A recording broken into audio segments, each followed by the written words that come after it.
Yeah, Democrats have finally realized what cost them the election in 2024, and the answer is being a-holes. The Raging Cajun faulted the left's embrace of transgenderism as a losing issue, but is optimistic the party will rework its radical messaging.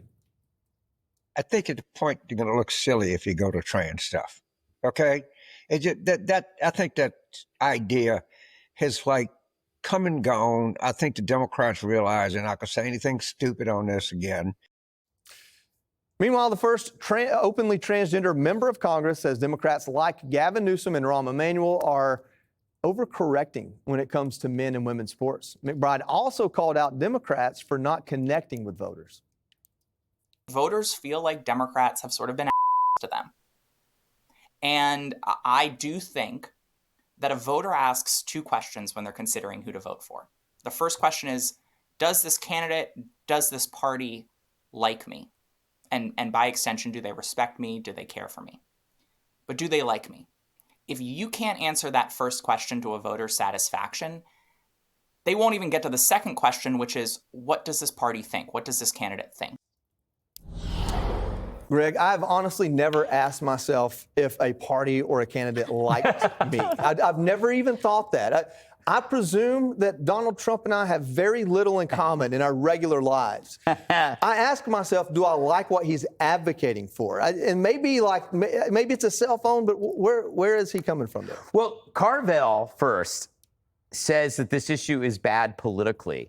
No, it's way bigger than that. This is the biggest social issue of our time because it places self-identity over truth and biology, which indulges absurdity and is harmful to human beings. Imagine a woman is holding a Cabbage Patch doll and says to you, this is my baby, and you must be compelled to treat it as such and treat me like a mother. That is madness. The Dems expect Americans to do that with trans. A 5-year-old boy says he's a girl, and we are compelled to accept. No, on behalf of society and also civilization, we can't be compelled. Transgender issue is criminal. When greedy physicians redefine the mutilation of children as gender affirming, we can never use that phrase again, gender affirming, it's sex removal. It's quite possibly the worst medical procedure practice in history, perhaps even worse than lobotomies because it's destroying children. Kaiser Permanente just paused surgery on trans-presenting children. They say pause because they're just going to wait for the political climate to change where they can go back. They're still giving out the hormones and the blockers, but they still manipulate the language by using the word care when it's destroying the physicality and the psychology of children, and it disrupts young lives for 70, 80 years on. They will always be under the care of a physician, and that's the point. They have to pay. They have to pay. Now, I just want to talk about adults because we brought up that political leader. I don't understand biological, real women being supportive of something that so profoundly denigrates women. Women have spent decades fighting stereotypes. Long hair, skirts, makeup, high voices. You know, what defines a trans woman? A man who amplifies all of those stereotypes.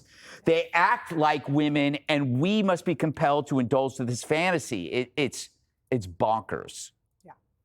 Katie, I don't know that we could come up with a better way to show the turmoil the Democratic Party's in than to have James Carville in a soundbite say the trans issue is toxic and follow it up with a trans member of Congress talking about how Democrats are a-holes.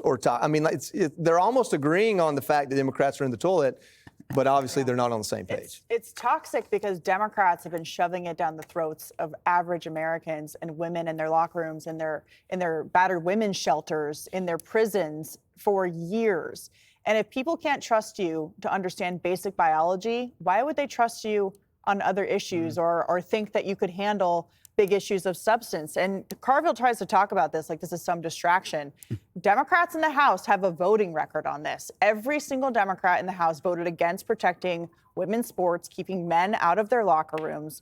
The Biden administration used Medicaid to fund these mutilation surgeries on children.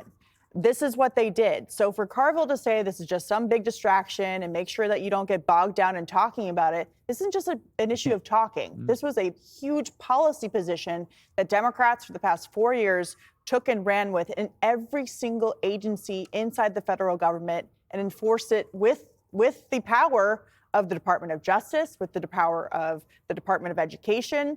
So if they don't want to talk about it, that's fine. But they have a very long voting record and policy record in office, pushing it with American taxpayer dollars.